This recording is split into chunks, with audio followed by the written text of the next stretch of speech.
అదొక పెద్ద అడవి. ఆ అడవిలో పెద్ద ఏనుగుల మంద ఉంది. ఆ ఏడాది ఎండాకాలం. ఎండలు తీవ్రంగా ఉన్నాయి. వర్షాలు పడలేదు. చెరువులు, కుంటలు ఎండిపోయాయి. చెట్లు ఎండిపోయాయి. పచ్చదనమంటూ కనిపించకుండా పోయింది. తిండి దొరకడం లేదు. దాహం తీర్చుకునేందుకు నీరు లేదు. ఏనుగుల పరిస్థితి దారుణంగా మారిపోయింది. ఏనుగులు తమ రాజు వద్దకేగి తమ దుస్థితిని విన్నవించుకున్నాయి. నువ్వే కాపాడాలని శరణు వేడుకున్నాయి. దాంతో అడవిలో నీరున్న చెరువు కోసం వెతకసాగాయి. ఒక చెరువులో నీరు సమృద్ధిగా ఉన్న విషయం గుర్తించాయి. ఈ విషయాన్ని ఏనుగుల రాజుకు తెలియజేశాయి. అందరూ ఆ చెరువు వద్దకు వెళ్ళి నీరు తాగాలని ఆదేశించింది ఏనుగుల రాజు. ఏనుగులన్నీ నీరు తాగడమే కాదు, యథేచ్ఛగా సంచరించి జలకాలాడి చెరువులను అల్లకల్లోలం చేశాయి. అయితే అప్పటికే ఆ చెరువులో ఉన్న కుందేళ్లు ఏనుగులను చూసి భయపడి పరుగులు తీశాయి. కొన్నైతే ఏనుగుల కాళ్ళ కింద పడి నలిగి చనిపోయాయి. ఆ ప్రాంతాన్ని శిలాముకుడు అనే కుందేళ్ల రాజు పరిపాలిస్తూ ఉన్నాడు. ఏనుగులు తమ చెరువు మీద దాడి చేయడం, కుందేళ్లు వాటి కాళ్ళ కింద పడి చనిపోవడం, ఆ విషయాలన్నీ మంత్రి రోమకర్ణుని ద్వారా తెలుసుకున్నాడు. రాజు శిలాముకుడికి ఈ విషయాన్ని విని బాధపడ్డాడు. రాజు ఈ ఏనుగులను ఇలా వదిలేస్తే ఇవి మిగతా కుందేళ్లను కూడా చంపేస్తాయి అని కుందేళ్ల రాజు బాధపడ్డాది. అయితే వాటిని మనం శక్తితో ఎదుర్కోలేము. అవి ఇక్కడి నుంచి వెళ్ళిపోయేలా యోచన చెయ్యాలి అని విజయముడు గల పేరు గల ఒక ముసలి కుందేలుకు ఈ సమస్యను పరిష్కరించాల్సిందిగా సూచించింది.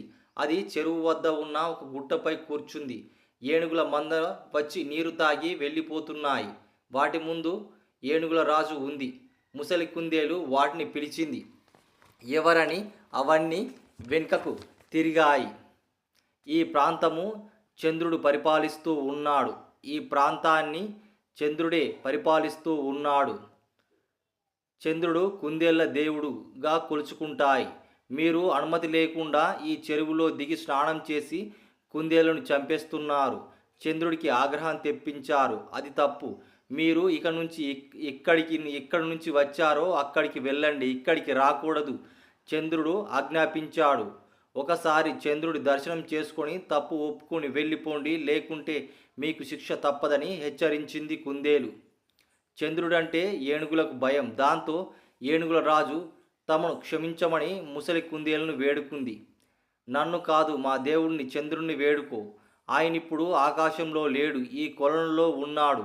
మీరు రాత్రికి ఇక్కడికి వెళ్ళి ఆయనను చూసి ప్రార్థించండి అంది. దాంతో ఏనుగుల రాజు రాత్రికి కొలను వద్దకు వచ్చాడు.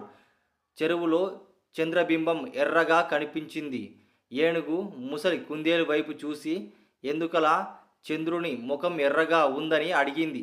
చంద్రుడు మీ మీద చాలా కోపంగా ఉన్నాడు, అందుకే ముఖం ఎర్రగా ఉందని చెప్పగా భయపడిన ఏనుగు, నేను దూరంగా చంద్రుణ్ణి చూసి నమస్కారం చేసి వెళ్ళిపోతాను. నేను వచ్చిన విషయం ఆయనకు చెప్పు.